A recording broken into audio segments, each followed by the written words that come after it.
Hello everyone, welcome back to my channel. In this tutorial I will show you Instagram message swipe replay not working. So first of all, open Instagram account.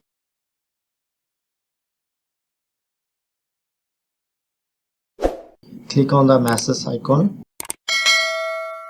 and now open a conversation. Now look here, not showing the replay or swipe option.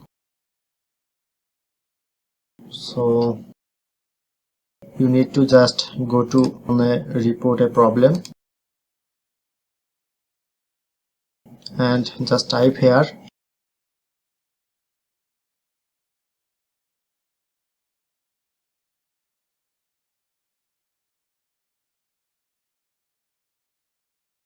and click on send a report.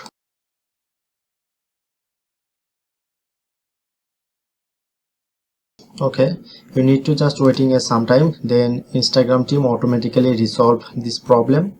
Hope you are enjoy this video. Please hit the like button and subscribe our tutorial review channel for more video.